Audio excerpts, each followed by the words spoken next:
Good afternoon, class.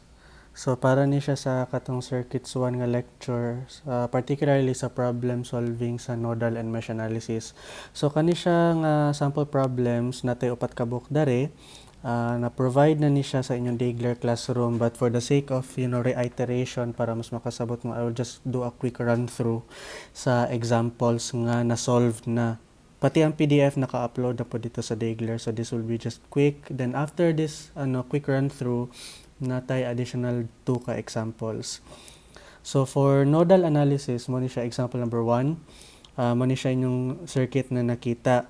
So usually pag nodal analysis, ang mga pangitaon nato diha is ang node voltages. So natay node V1 and V2. So in order to do that, magsugod ta sa process na mag-KCL ta per node. So manang natay KCL at node 1 and KCL at node 2. So sa KCL class, at every node, ato lang magbuhat na tag summation sa mga currents na nagasulod ana nga node og sa mga currents nga nagagawas ana nga node. So the summation of currents is equal to 0. So meaning equal ang currents na nagasulod ug equal sa mga currents nga nagagawas.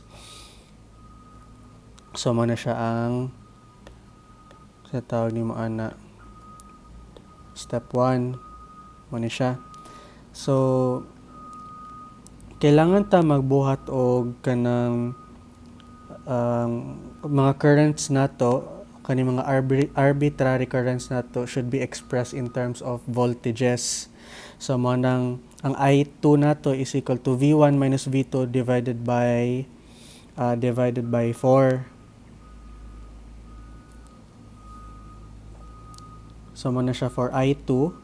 Then atong I3 is V1 minus 0 divided by 2. So nagbaro lang na siya concept gikan sa Ohm's law, pero atong gamiton dari para makuha na to ang equations na in terms of currents, in terms of voltages na. So voltages ang ato ang variable instead of currents. So mana siya kani o kani. Then ang next na to nga buhaton class is we will get rid of the denominators by multiplying both sides of the equation with the least common denominator. So in this case, naatay para sa node 1 naatay LCM of 4, then for node 2 naatay LCM of 12. So in that sense, makancel ang atong mga denominators. So we have 20 is equal to V1 minus V2 plus 2V1, or 3V1 minus V2 is equal to 20 mo na siya to equation number 1. Then sa pikas na pod, we have 3V1 minus 3V2 minus 2V2 is equal to 60 minus 120, or 3V1 minus 5V2 is equal to negative 60 mo na siya ang ato ang equation number 2. Then natay duha ka equations, dapat tay duha ka unknown, so meaning ma-solve na nato ang V1 and V2 algebraically. Pero ang ganahan ako buhatan na ni class is akong siyang ginagamitan og substitution. So akong gitweak ang equation number 1 para ma-isolate ang V2, then ako siyang gi-substitute sa 3V1 plus 60 is equal to 5V2. So mana siya ang nahitabo sa kani nga process. Then kung subayan lang ninyo, magbalik-balik lang na siya nga substitution. So ang V1 mauna og ka-solve, which is equal to 13.33 volts, then atong V2 is equal to 20 volts. Tapos class, if you have any doubts about sa nodal analysis, make sure na ang atong mga currents are facing downwards kung mag-arbitrary current ta, or going downwards, kay naman dito ang ground. So that's one tip. Then second, you can use multisim. So pwede ninyo i-simulate ang circuit sa multisim, then i-check ninyo ang V1 and V2 just to make sure na tama ang process sa inyong solution. Kaya usually, sa nodal analysis, madali ang mga previous students nako. Diya sila daghan og sipyat. but since available man ang multisim online, you can use that to your advantage. We will move now to nodal analysis with voltage source. So mo na siya ang makapadali sa process class kay tungod sa voltage source nga present sa ato ang circuit, mag-combine na ang duha ka nodes. So that's what happened here between nodes V2 and V3. So mo nang naatay simplified na solution. And also naputay kanang voltage source nga present sa ato isa ka node V1. So kung inana ang case class, like for example kani, automatically ang voltage sa V1 is equal to 35 volts. So mao na siya. Then so isolve na lang nato is ang V2 and V3. So naatay supernode na matawag diya sa highlighted part, in which ang nagasulod na current is I1 and I4, then ang nagagawas na current is I2 and I3. So again, the same process. We need to express the currents in terms of voltages and resistances o kanang Ohm's law. So naata ani nga portion. So you just need to do that, and then magbuhat tag least common multiple, least common denominator. So since 35 man ang iyahang denominator, so dali lang kayo igamiton ang 35, so makancel na siya ng mga denominators. And so we have this one. So in terms of V2 and V3 na lang na siya. So natay na obtain na equation diha nga V2 plus 2V3 is equal to 70. But then naatay equation gikan sa tuang highlighted na supernode, which is V2 minus V3 is equal to 35. So i-substitute na to ni siya dare. So makuha na to una ang V3 which is equal to 35 volts. And then lastly makuha na to ang V2 which is equal to 0 volts. So na-distribute ang 35 volts equally for V1 and V2. So 0 na karon si V3. Now let's move with mesh analysis. So para sa mesh analysis pod, we need to assign arbitrary mesh currents, which is mo na siya ang kaning naka-clockwise direction I1 and I2. So in each arbitrary mesh current, magbuhat ta og KVL equation. So magsugod ta with KVL at mesh 1.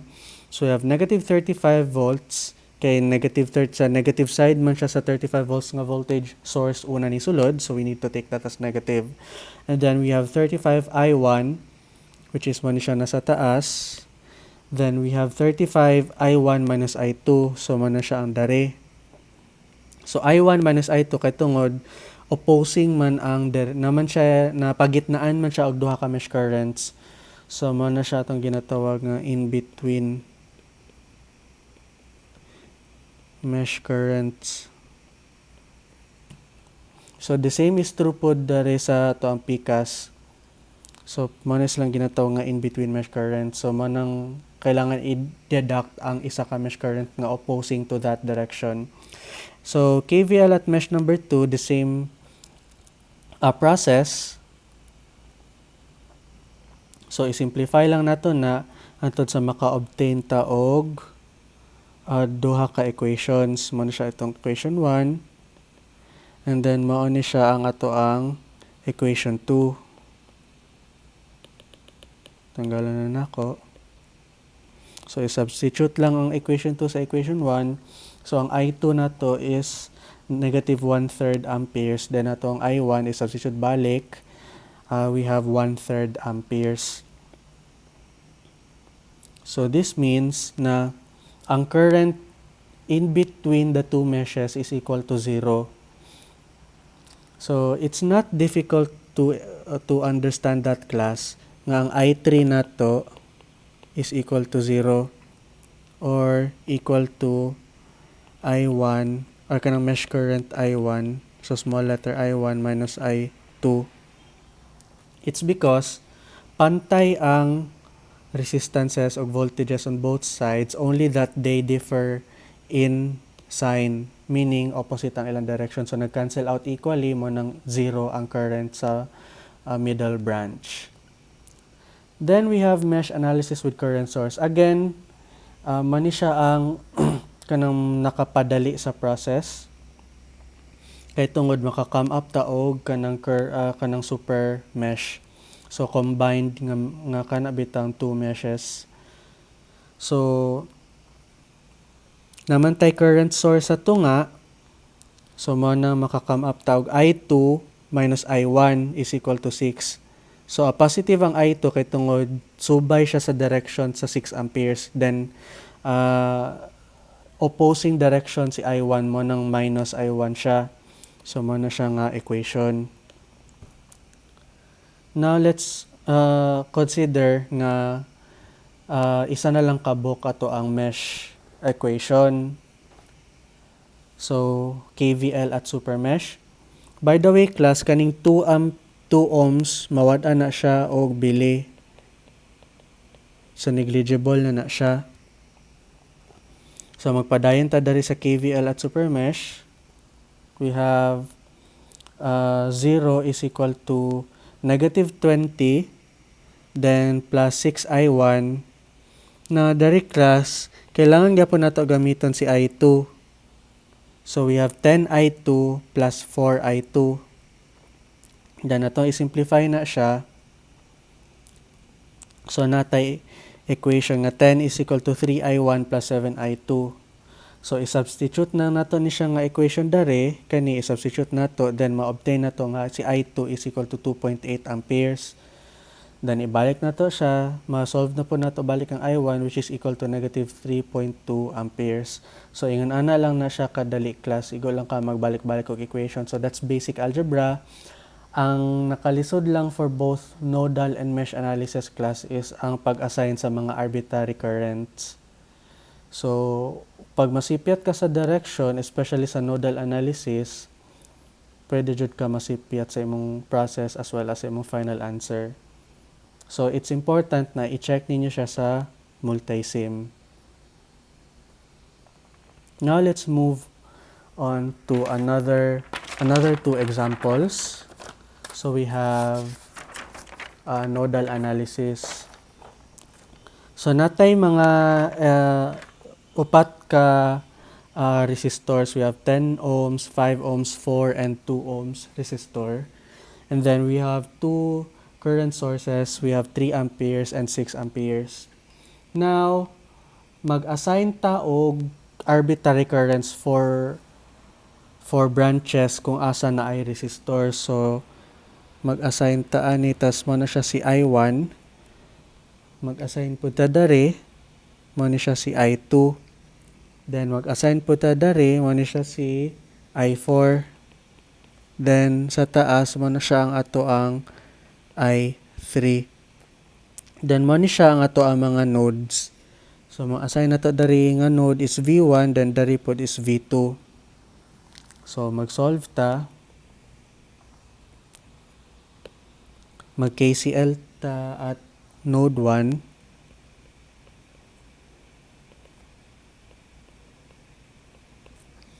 We can see here nga ang pasulod nga current is I3 lang, then the rest is pagawas.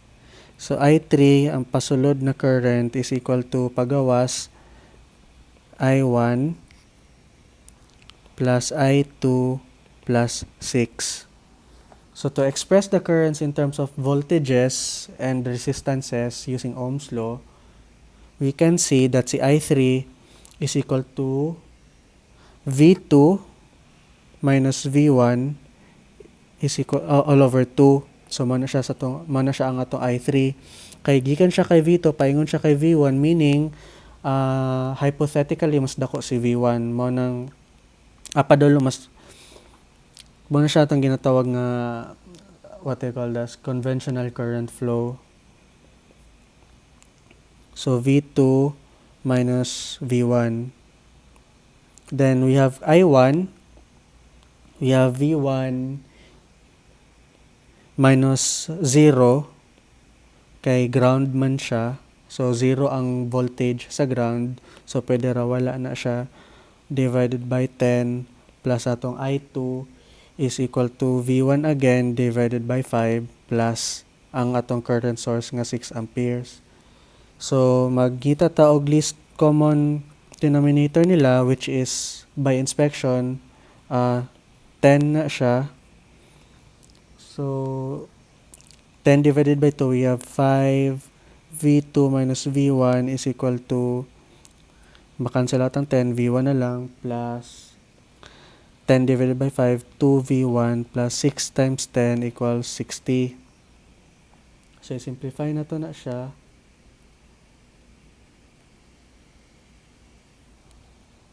Naatay 5V2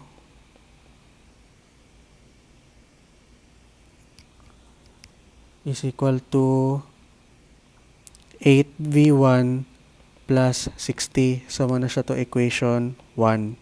Then, mag-KCL pa ta at node 2. So, atong KCL is equal to currents nga nagasulod, which is 6 ampere and 3 amperes. 6 plus 3 is equal to current na nagagawas. We have I3 plus I4.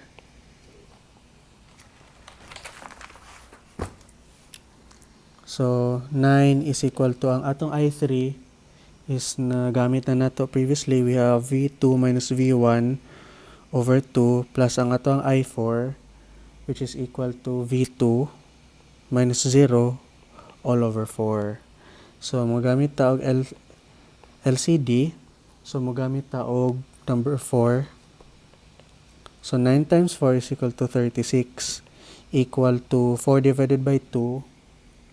We have 2V2 minus 2V1 plus V2. So, 36 is equal to 3V2 minus 2V1. So, muna siya to equation 2.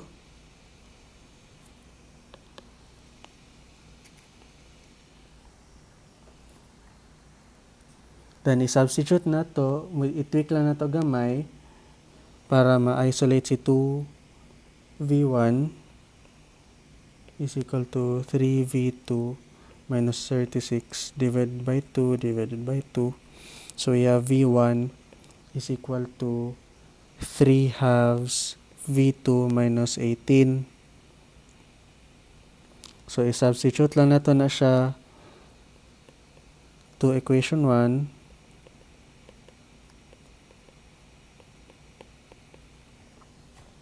We have equation 1.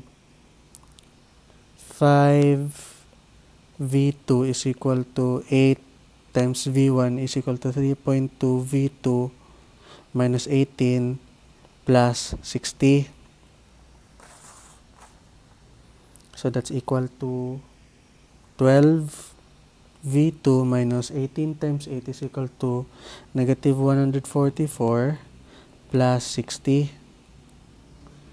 So, moving V2 to the other side, naanatay kanang 7V2 is equal to 144 minus 60. So, you have 84. So, 84 divided by 7, we have V2 is equal to 12 volts. So, mana siya tong V2. Then, balik lang ta para i-substitute na to V1. We have V1 is equal to 3 halves. V2 ito is equal to 12 minus 18. So, tong V1 karon is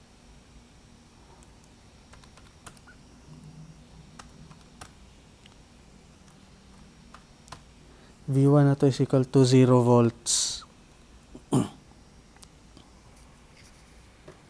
So, meaning wala dito voltage dira sa tong V1. But of course, class, you can solve this using multisim again.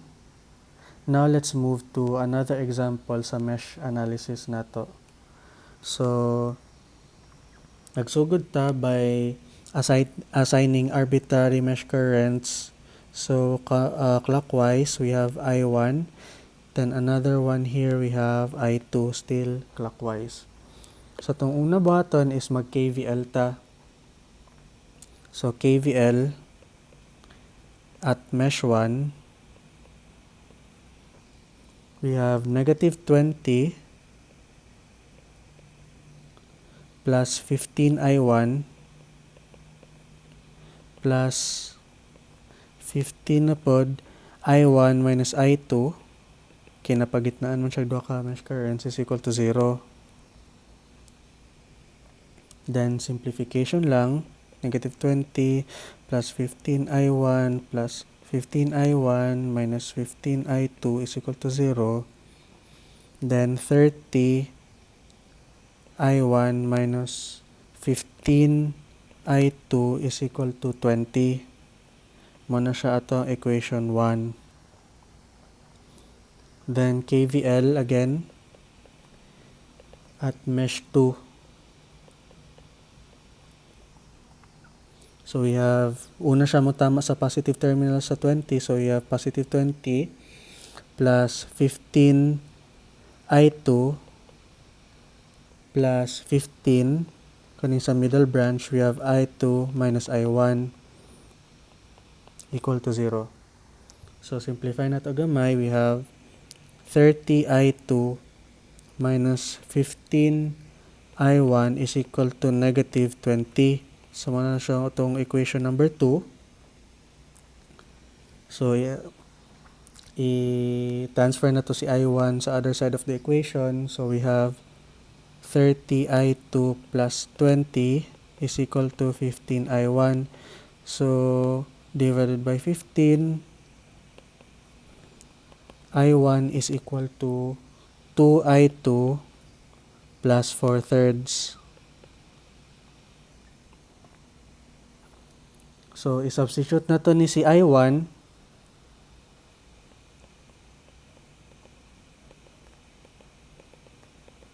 Sa equation 1 na to. So we have 30. I1 na to is 2 I2 plus 4/3 minus 15 I2 is equal to 20. So we have 60 I2 plus 40 minus 15 I2 is equal to 20. So we have 45 I2 is equal to negative 20. So itong I2 is equal to negative 4/9 amperes. So muna siya itong answer for I2. Then balik na punta for I1. I1 is equal to 2 I2, which is negative 4/9 plus 4/3.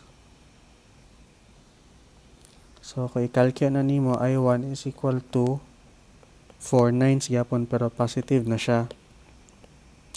So same ni siya tong previous example class sa itong mesh analysis, nga if I1 is positive 4/9, tapos I2 is negative 4/9, meaning ang atong middle branch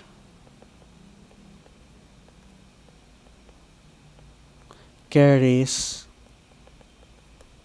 0 amperes. Kaya mag-cancel out man ang duha ka mesh currents.